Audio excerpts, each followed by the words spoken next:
สวัสดีครับ สวัสดีค่ะ สวัสดีค่ะคุณผู้ชมยังคงมีประกาศเตือนออกมานะคะจากทางกรมอุตุนิยมวิทยาถึงพายุฤดูร้อนที่จะเกิดขึ้นวันนี้อีก1 วันค่ะเดี๋ยวมาติดตามรายละเอียดกันเลยนะคะ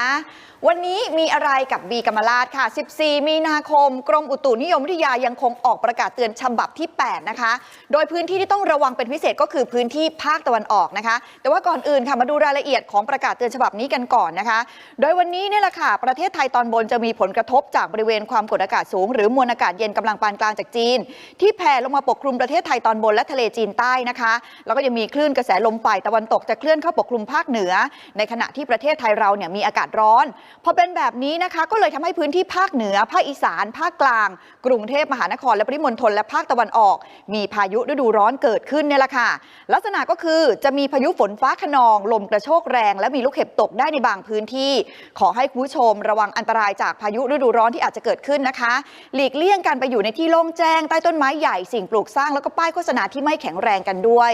อย่างเมื่อวานนี้ค่ะเกิดผลกระทบขึ้นในหลายพื้นที่เลยนะคะสำหรับพายุฤดูร้อนพื้นที่แรกไปที่พะเยากันก่อนผู้ชมฝนตกหนักมากเลยแล้วก็มีพายุลูกเห็บพัดถล่มในหลายอำเภอเลยนะคะจนทำให้กระแสไฟฟ้าดับแล้วก็ลูกเห็บตกขาวโพลนไปทั่วบริเวณแบบนี้เลยโดยเฉพาะอำเภอดอกคำใต้นะคะซึ่งเป็นอิทธิพลของลมที่กำลังพัดผ่านภาคเหนือตอนบนนั่นเองสำหรับพายุลูกเห็บและฝนตกครั้งนี้นะคะพัดกระหน่ำเป็นเวลานานกว่าครึ่งชั่วโมงเชียวค่ะแต่ว่าเคราะห์ดีที่ไม่มีรายงานความเสียหายนะคะกลับการชาวบ้านตื่นเต้นคุณผู้ชมนำถ้วยมาเก็บลูกเห็บนะคะเพราะว่าตั้งแต่ต้นปีที่ผ่านมาเนี่ยเพิ่งจะมีลูกเห็บตกเนี่ยเป็นครั้งแรกค่ะส่วนอีกพื้นที่หนึ่งยังอยู่ในพื้นที่ภาคเหนือเช่นเดียวกันนะคะที่จังหวัดน่านค่ะคุณผู้ชมที่บ้านนาโปงอำเภอ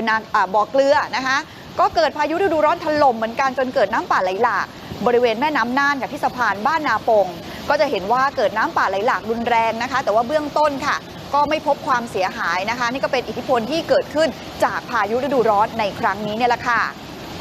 และเมื่อสักครู่นี้ที่พี่ทินถามว่าแล้วฝุ่นตอนนี้เป็นยังไงบ้างก็อย่างที่เห็นนะคะเนื่องจากฝนที่ตกลงมาค่ะก็เลยทำให้ฝุ่นตอนนี้เนี่ยทุเลาเบาบางลงไปได้บ้างก็ถือว่าเป็นฝนแห่งความโชคดีเหมือนกันนะในขณะที่เราตอนนี้กำลังมีปัญหาเรื่องของสุขภาพกันหลายๆคนรู้สึกแบบหายใจไม่ค่อยคล่องแล้วเนี่ยนะคะเนื่องจากว่าฝุ่นเนี่ยปกคลุมหลายพื้นที่เลยฝนก็น่าจะมาช่วยบรรเทาตรงนี้ได้บ้างแต่คราวนี้ในขณะเดียวกันบางพื้นที่ฝนตกเยอะเกินไปก็ไม่ดีเหมือนกันพืชผลทางการเกษตรเสียหายพี่ทินนะเพราะฉะนั้นไม่เป็นไรค่ะเดี๋ยววันนี้บีค่ะอาสาจะมาช่วยทุกท่านในการไล่ฝนค่ะเดี๋ยวนะคุณบีจะคุณบีมีคาถาไล่ปักตะไคร้บีจะบอกเลยนะคะวันนี้บีเตรียมมาค่ะสักครู่นะคะอะไรฮะทันเหรอคะยังทันค่ะเดี๋ยวจะมาปักให้คุณผู้ชมได้รู้สึกกันนะคะว่ามันจะช่วยไล่ฝนได้ยังไงนะคะไม่ต้องกลัวนะคะเดี๋ยวบีจะมาช่วยทุกคนเองนะคะ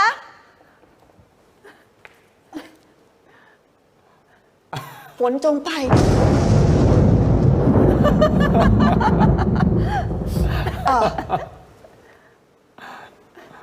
เมื่อกี้เสียงอะไรนะคะเมื่อกี้เสียงนี่แหละฮะมันไม่ไปสิครับ